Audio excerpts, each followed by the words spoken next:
अभिनंदन। छंद प्रकरण चल रहा है और मैंने इससे पहले 3 वीडियो डाल दिए हैं और छंद पढ़ाने से पूर्व मैंने छंदों के विषय में पूर्व जानकारी दी थी। कुछ याद होगा क्योंकि वो बहुत ही महत्वपूर्ण है। प्रतियोगी परीक्षाओं में विशेष रूप से उनसे संबंधित प्रश्न पूछे जाते हैं। तो एक बार पुनरावृत्ति कर लें, अभ्यास कर लेते हैं। कुछ थोड़े थोड़े प्रश्न हम रोजाना इस तरह से अभ्यास कर लेंगे। देखते हैं आपको कितने याद है, कितना आता है। पहला प्रश्न, छंद शास्त्र को वेद पुरुष का क्या माना जाता है? क्या कहा गया है? कुछ याद आया? क्या बताया था? जैसे ये संपूर्ण शरीर चरणों पे हमारे पैरों पर टिका हुआ है, उसी तरह से छंदों पर टिका हुआ है संपूर्ण वेद। तो छंद शास्त्र को वेद पुरुष का क्या मानेंगे हम? चरण। छंद शास्त्र को वेद पुरुष का चरण कहा गया है। और छंद किसे कहते हैं?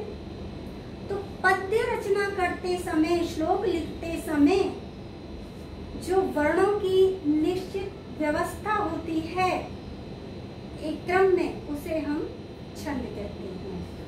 लौकिक छंद कितने प्रकार के होते हैं? तो ये हो गई वर्णों की व्यवस्था। लौकिक छंद कितने प्रकार के होते हैं? लौकिक छंद 2 प्रकार के होते हैं, वही तो हम पढ़ रहे हैं।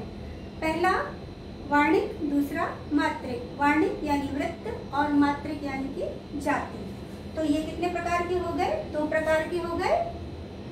क्या बताया था? वृत्त या वार्णिक और मात्रिक या जाति। तो मैंने एक एक नाम लिख दिया इसका। तो इसको ऐसे भी कह सकते हैं, वार्णिक और मात्रिक 2 प्रकार के होते हैं लौकिक छंद। अक्षर आधारित यानी कि वर्णों पर आधारित छंदों के कितने भेद हैं? क्योंकि वर्णों पर आधारित है। वर्णों पर आधारित यानी वार्णिक छंद याद आया कितने प्रकार के होते हैं? 3 प्रकार के होते हैं। तो 3 भेद हो गए। वार्णिक आधारित छंदों के 3 भेद याद आ रहा होगा, सम, विषम और अर्धसम।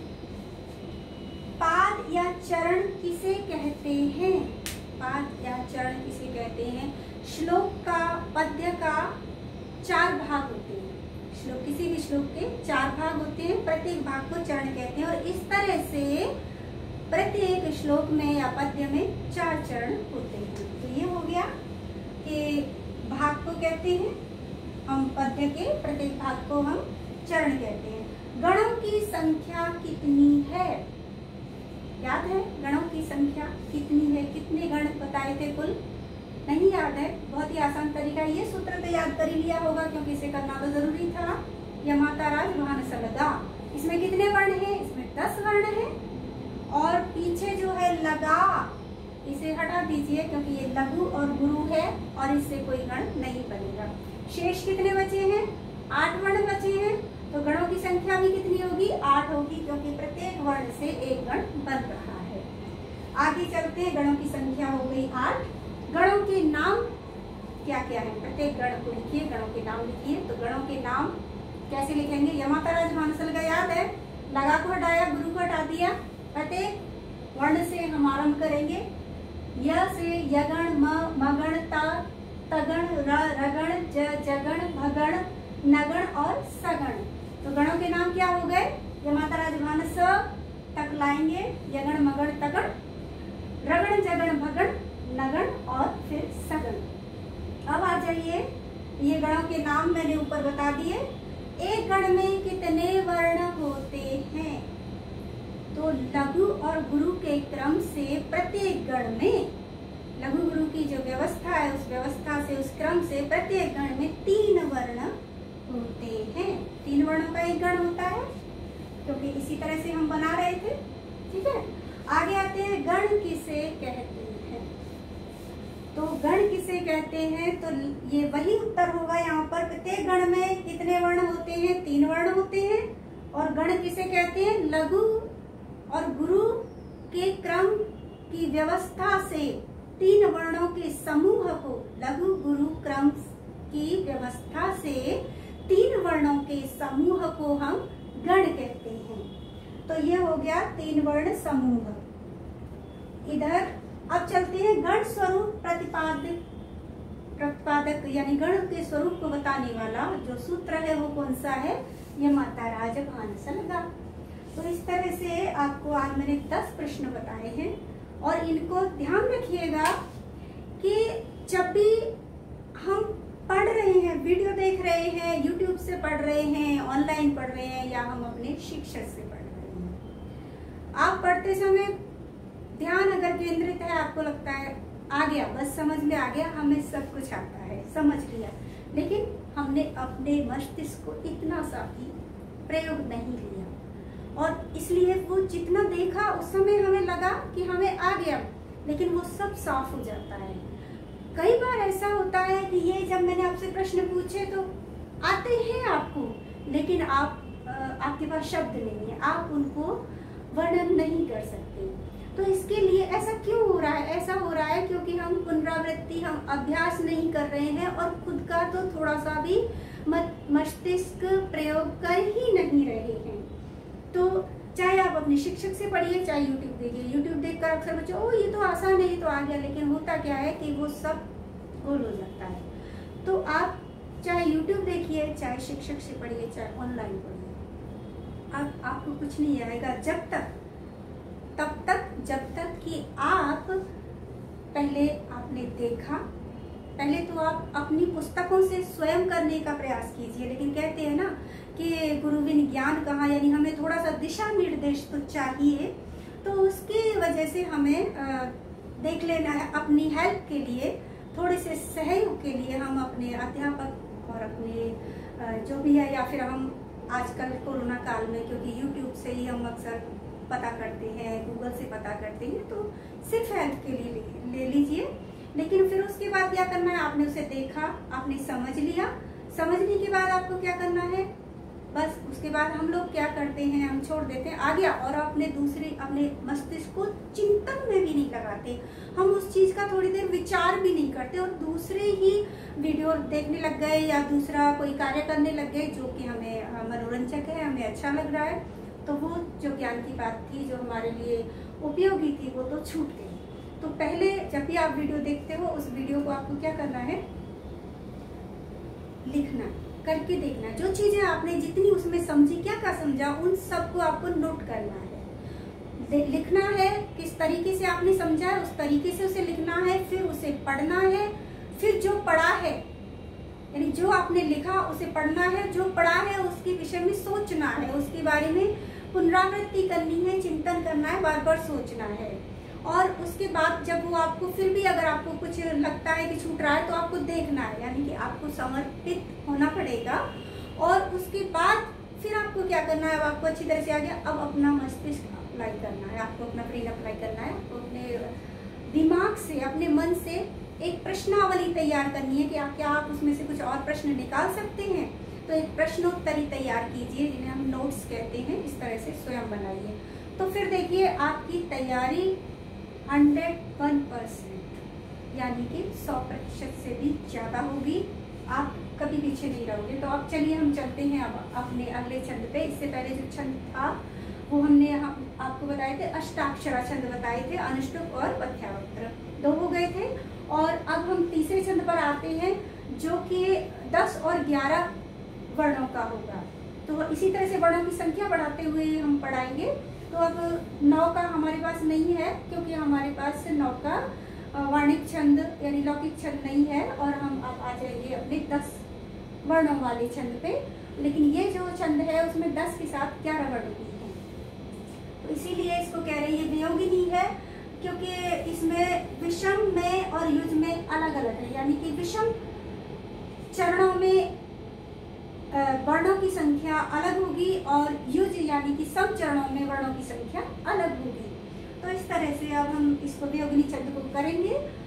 इसको ये देख लीजिए, यहाँ पर मैंने इस तरह से याद करने के लिए लिख दिया है, जिसमें हम कहेंगे कि विषम 10 सम एकादश, यानी कि विषम चरणों में तो 10 वर्ण होंगे और सम चरणों में एकादश होंगे। विषम चरणों में विषम 10 सम एकादश, ये हमें याद रखना है।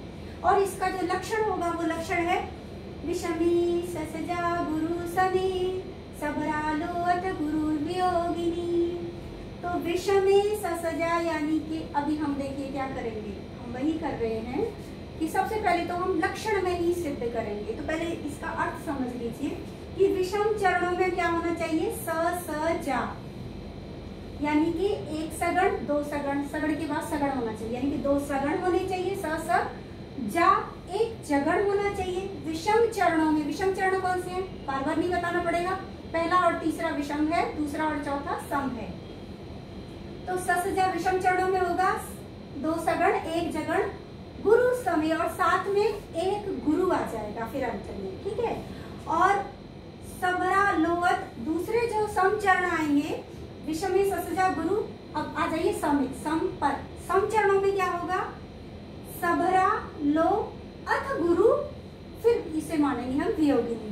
तो सम चरणों में क्या आएगा, सगण भ भगण रा रगण, सबरा, और लो उसके बाद आएगा एक लघु अथ, और उसके बाद फिर आ जाएगा एक गुरु। तो हो गए ना, यहाँ पर देखिए 3 3 6 3 9 और एक गुरु 10, विषम चरणों में कितने हो गए 10। और यहाँ पर क्या कर रहे हैं, 3 सगण भगण रगड़, 3 3 6 3 9, फिर एक लघु 10 हो गए, और फिर एक गुरु भी आएगा। तो सम चरणों में कितने हो गए 10 और एक गुरु 11, तो 11 होंगे। तो ऐसे इन लक्षणों वाले छंद को हम क्या मानेंगे, वियोगिनी छंद नाम दिया है। तो अब इनके हम उदाहरण देख लेते हैं। सहसा विदधीत न क्रियाम अविवेकः परमापदाम पदम। अर्थ समझना है ताकि शायद ज्यादा अच्छा याद रहे कि सहसा बिना विचारे अचानक से विदधीत न क्रियाम, अचानक से कोई कार्य नहीं करना चाहिए, कोई निर्णय नहीं लेना चाहिए, क्योंकि अविवेक परमापदम पदम, क्योंकि बिना विवेक के बिना सोचे विचारे कोई क्रिया कोई कार्य जब किया जाता है तो वो बहुत सारी आपदाओं का पद स्थान बन जाता है। वृणते हि विमृश्य कारणं गुणलोब्धा स्वयमेव संपदः, वृणुते ही विमृश्य कारणं, सोच समझकर विचार करके आपस में विमर्श करके जब किसी कार्य को किया जाता है तो वो कार्य गुणों से भरा हुआ होता है, और गुणों के लोभ में संपत्तियां स्वयं ही चलकर चली आती हैं। तो इस तरह से ये इसका अर्थ है। अब हमें इसमें वियोगिनी छंद को सिद्ध करना है, तो हमें कर रहे हैं विषमे ससजा गुरु। तो विषम चरण ले रहे हैं पहला और तीसरा। विषम चरण में हमें चाहिए पहले सगण फिर एक और सगण। तो सगण में क्या आएगा, कहां से शुरू करें, स ल गा, ये है सगण की पहचान, यानी कि 2 लघु और 1 गुरु। तो स गुरु, ये हो गया सगण। वि द धी, वि लघु द लघु धी गुरु, एक और सगण हो गया। त न को तो हमें गुरु करना पड़ेगा, समझ रहे हो ना, क्यों, क्योंकि क्री संयुक्त वर्ण आ रहा है तो क इधर अपने से पहले वाले को गुरु करेगा। तो त न हो गया ये, है ना, और फिर री, तो ये हो गया, ये क्या हो गया, एक लघु एक गुरु एक लघु, तो ये हो गया च भा न, तो ये हो गया लघु गुरु, यानी कि ये हो गया जगण। तो यही तो हम कह रहे हैं कि विषमे ससजा गुरु। तो विषम चरण हो गया स जा, और उसके बाद आ रहा है एक गुरु, तो क्रियाम एक गुरु हो गया। विषमे ससजा, और यहाँ सहसा विदधीत न क्रियाम, यति हो गई, पूरा इस तरह से लिख दिया है मैंने, यानी पहला चरण पूरा हो गया। अविवेक परमापदाम पदम, ये सम चरण शुरू हो रहा है क्योंकि यहाँ से ये दूसरा शुरू हो जाएगा, दूसरा चरण शुरू हो जाएगा। तो दूसरे चरण में क्या अब हमें करना है, सबरा लाना है, तो यहाँ से आरंभ करेंगे। तो ये हमने किया त न, और ये या तक हो गया गुरु। अब यहाँ करना है हमें म लघु वे लघु और वे ये हो गया गुरु। तो ये क्या हो गया, फिर से हमें सबरा चाहिए तो ये स ल गा सगण हो गया। और उसके बाद आ जाते हैं हम क, तो कह से हमें क का हम यहाँ पे ले देते हैं गुरु, क्योंकि विसर्ग है पीछे, तो ये गुरु हो गया। प र ये क्या हो गया, सगण यहाँ हो गया दूसरे चरण का, और ये हो गया भा न स, भा न स, तो भा गुरु न स दोनों लघु, तो ये हो गया भगण हो गया, सगण भगण। अब देखिए रगण भी आ रहा है क्या, क्योंकि सबरा लाना है हमें, तो यहाँ पर अब हम करेंगे माँ क एक, तीन वर्ण हो गए ना, तो ये हो गया माँ प दाम। तो ये क्या आ रहा है, क्या ये रगड़ आ गया है, क्योंकि रगड़ का लक्षण क्या होगा, रा ज भा, यानी कि मध्य लघु और आगे पीछे गुरु, तो ये हो गया रगड़। और फिर कह रहे हैं सबरा लो, लो यानी एक लघु चाहिए हमें, तो ये हो गया लघु, और अथ उसके बाद एक गुरु चाहिए, तो तम, क्योंकि ये हलंत में है म, तो इसलिए ये त हो गया गुरु। तो ये लक्षण हमारे दोनों ही यानी कि सम विषम और सम चरणों के हो गए। और दूसरे में भी देख लेते हैं, तीसरे में क्योंकि विषम है तो तीसरे में हमें पहले जैसा ही सब कुछ चाहिए है। क्या देखते हैं, व्री, छोटे री की मात्रा है, री स्वर है, ध्यान रखिएगा, क्योंकि र की जैसा उच्चारण होने के कारण उसे वर्ण समझ जाते हैं। तो ये आधा वर्ण नहीं है, बल्कि ये री की मात्रा है, यानी कि ह्रस्व है, और दीर्घ जो होती है वो 2 बार ऐसे होती है। तो फिर ये भी हो गया लघु, और ते ये हो गया गुरु। तो यहाँ हमें मिल गया प्रथम के जैसा ही तृतीय में स मिल गया, यानी कि सगण, और फिर से ये मिला हमें एक और सगण। ये क्या मिला, ही लघु, दी लघु, और मृ लघु है लेकिन इसके पीछे आधा श है, इसलिए ये गुरु हो गया। अब चलते हैं, ये क्या होता है, य का री, तो हमें क्या चाहिए था इसके लिए, विषमी ससज्जा, तो क्या ये जगण हो गया, बिल्कुल हो गया, क्योंकि जभान, जभान आता है तो लघु, मध्य गुरु जगण, और मध्य लघु, मध्य लघु क्या होता है, रा ज भा रगण, मध्य लघु रगण। और ये मैंने मध्य में क्या होता है, इस तरह से मैंने आपको एक श्लोक बताया था जिसमें आप बहुत जल्दी इनको पहचान सकते हो। तो आप मेरा सबसे पहला और दूसरा वीडियो जरूर देखिएगा छंद का। आगे चलते हैं, वृणते विमृश्यकारिणम्, ठीक है, गुणलोब्धा स्वयमेव संपदा। तो यहाँ पे कारिणम एक गुरु आ गया, क्योंकि ये गुरु नम अनुस्वार युक्त हो या हलंत युक्त वर्ण आ रहा हो, आधा अक्षर आ रहा हो, बड़ी मात्रा आ रही हो, तो वो गुरु हो जाता है। तो यहाँ पर क्योंकि मैं यहीं पर मैंने यति की थी, विमृते विमृश्यकारिणम्। अब तीसरा चरण समाप्त हो गया, चौथे पर आइए, गुणलोब्धा, ये चौथा शुरू हो रहा है, गुण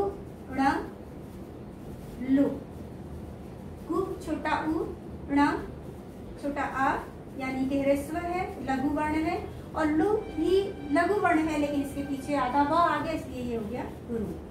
ठीक है, तो गुणलोब्धा ये क्या बना, क्या आप ये हमारा दूसरे चरण की तरह है, क्योंकि दूसरे चरण में हम क्या मांग रहे हैं, सबरा, तो स ल गा बिल्कुल है। और अब ये धा का गुरु हम वर्ण हम यहाँ लिख लेते हैं, और फिर व, फिर य, तो क्या ये सगण तो हमें यहाँ मिल गया, भगण है तो भा न स बिल्कुल मिल गया।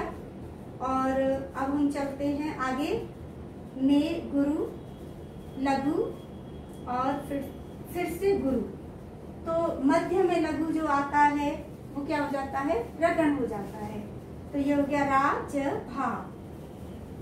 और समचरणों में हमें सबरा के अतिरिक्त यानी कि सगण भगण रगण के अतिरिक्त क्या क्या चाहिए, एक लो अर्थात एक लघु चाहिए, और उसके बाद मतलब ऐसा नहीं है कि गुरु पहले आ जाएगा और लघु बाद में, नहीं पहले लघु ही आना चाहिए और फिर गुरु ही आना चाहिए।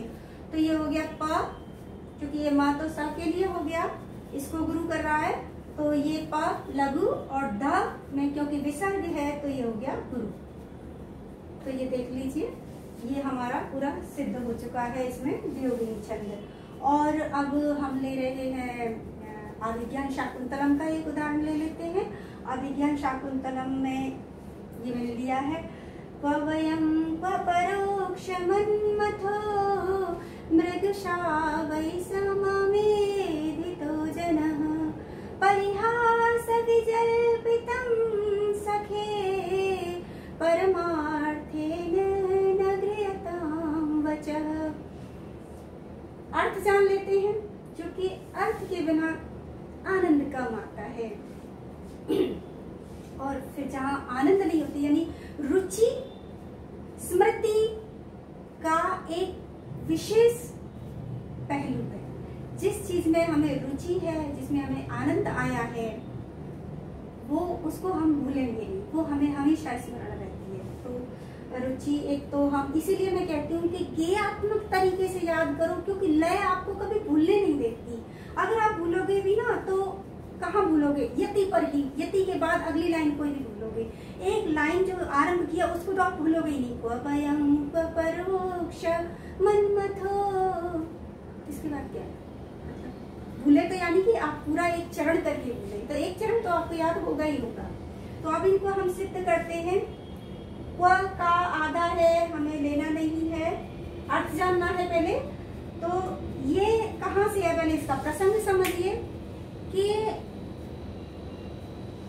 जो महाराजा दुष्यंत हैं वो वन में चले जाते हैं, ऋषि कर्ण के आश्रम में। वहां वो शकुंतला को देखते हैं, उस पर मोहित हो जाते हैं और फिर इस तरह की अनुराग वाली बातें उसके विषय में करते हैं, उनसे मिल लेते हैं। और ये सारी बातें उनका एक मित्र है, जो जिसे हम अक्सर नाटकों में होता क्या है, नायक का एक मित्र होता है जो उसके पिए की तरह भी होता है, हमेशा उसके साथ रहता है। लेकिन वो थोड़ा या तो शरीर से विचित्र होता है, विचित्र बातें करता है, थोड़ा मूर्खता की सी करता है, पर सही भी करता है, यानी कि वो हंसी का कार्य करता है, हंसाने का कार्य करता है। वो होता है विदूषक, जो कि राजा को प्रिय भी होता है और राजा के हमेशा वो साथ रहता है मित्र की तरह। तो क्योंकि इनकी आदत होती है कि ये तुरंत किसी भी बात को बड़ा कर देंगे, किसी को भी कह देंगे, क्योंकि बुद्धि उनमें इतनी नहीं होती है, राजा इस बात को जानता है। तो क्योंकि शकुंतला विषय इतना सारा वृतांत हो चुका है, इतना घटनाक्रम हो चुका है, विदूषक को कुछ लग रहा है कि राजा दुष्यंत जो है वो शकुंतला की प्रति आकर्षित हैं और चाहने लगे हैं इस तरह की। तो उसको डर लगता है राजा दुष्यंत को कि कहीं ऐसा ना हो कि ये मंदबुद्धि मतलब कहीं जाए और मेरे जो जहाँ मेरी रानियां हैं रण्यवास में जाकर कहीं किसी को या किसी को बता ना दे, जिससे कि मेरी अन्य रानियों के पास ये बात पहुंच जाए, तो वरना उनको दुख होगा या बात बन जाएगी। वो नहीं चाहते कि इस विषय में किसी को पता लगे।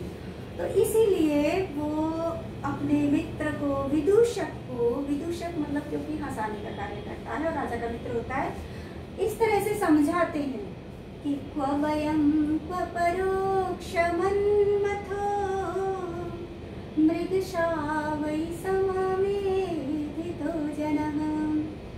क्वयं, कहाँ तो हम राजा दुष्यंत, और परोक्षमन्मथो, कहाँ वो पर दूसरी जो अभी देखी थी वो लड़की।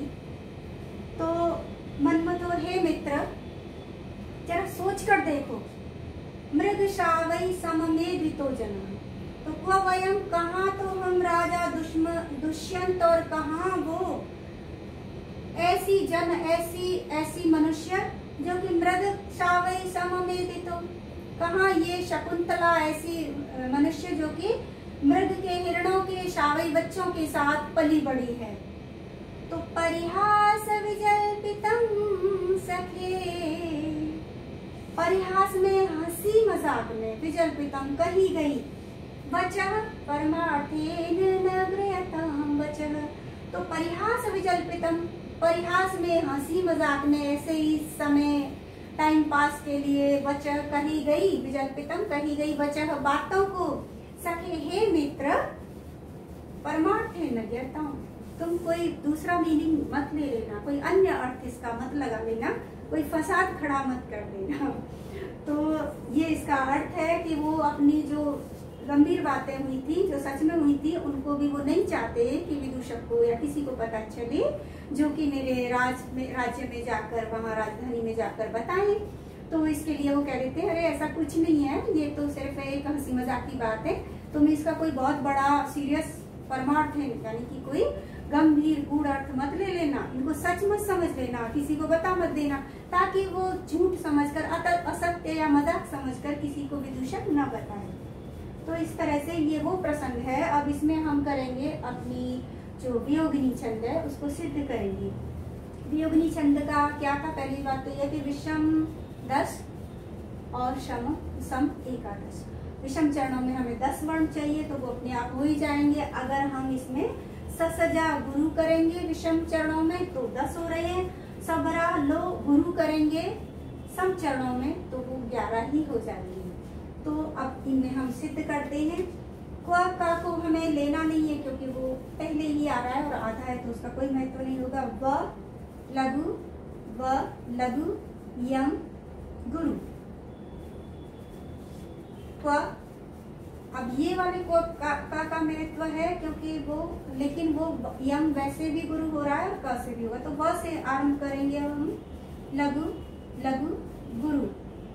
फिर आता है ये, क्योंकि क्ष, अब इसमें देखिए क्ष कैसे बना है, क प्लस श से बना है, इसमें आ लगकर क्ष। तो अब क्या रहा, क इधर आ गया, क्ष का क, र रो में आ गया, गुरु हो गया। तो अब ये रह गया श केवल लघु, श मन, तो न के कारण म हो गया गुरु, म लघु, और इसके बाद थो गुरु हो गया। अब ये क्या बन गए, विषमे ससजा, सलगा सलगा ससजा, जभान हो गया ना जगड़, और उसके बाद एक गुरु, विषमे ससजा गुरु समी। तो विषम पहला है और तीसरा है, तीसरे में भी देखते हैं है क्या, तो लघु परि हा गुरु, तो ये हो गया सलगा, ये सगण हो गया। और अब स लघु, ते लघु, ज गुरु, क्योंकि इसके बाद फिर मिश्रित संयुक्त वर्ण है ल, तो इसलिए ल के कारण ये ज हो गया गुरु।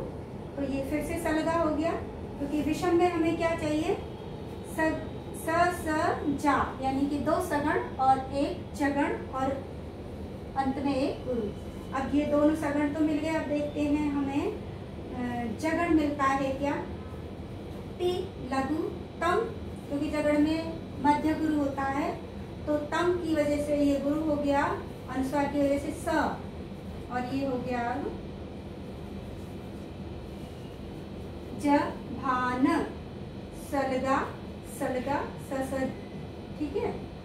तो लघु लघु गुरु, सलगा सलगा, और जभान ये हो गया जगण, और उसके बाद अंत में एक गुरु, ये टी लघु तम गुरु स लघु, और ये हो गया हे गुरु अंत में।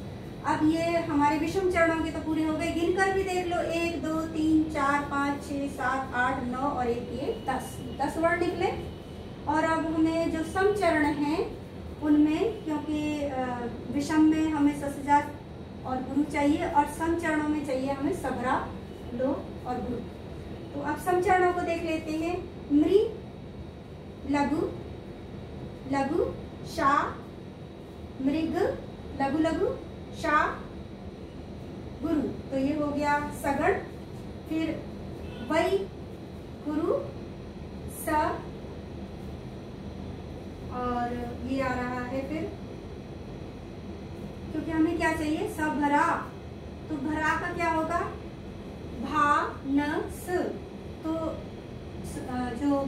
है उसमें आदि गुरु होता है। तो ये हो गया वै गुरु, स लघु, म लघु। तो ये हो गया स भ। अब हमें चाहिए रा यानी कि रगड़, सबरा।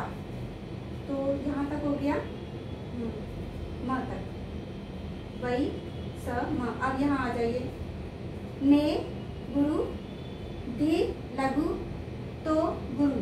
तो ये क्या हो गया, रा ज भा, ये रगड़ हो गया।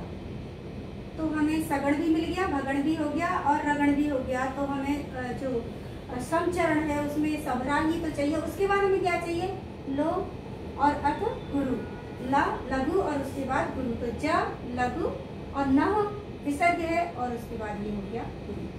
तो हमारी द्वितीय जो चरण है उसमें तो हो गया, और पहले और तीसरे में भी हो गया, चौथे में भी देख लेते हैं। प र मा मार, ये हो गया गुरु। तो ये हो गया सलगा हो गया। और फिर आ रहा है थे गुरु, न और न, थे न न। तो ये हो गया भा न स, भगड़ हो गया। फिर कर रहे हैं हम गृह।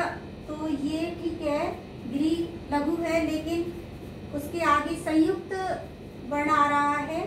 तो जो ह आधा है वो इसको गुरु करेगा, गुरु य लघु और उसके बाद फिर ताम गुरु। तो ये क्या हो गया, रा ज भा। तो ये रगड़ हो गया।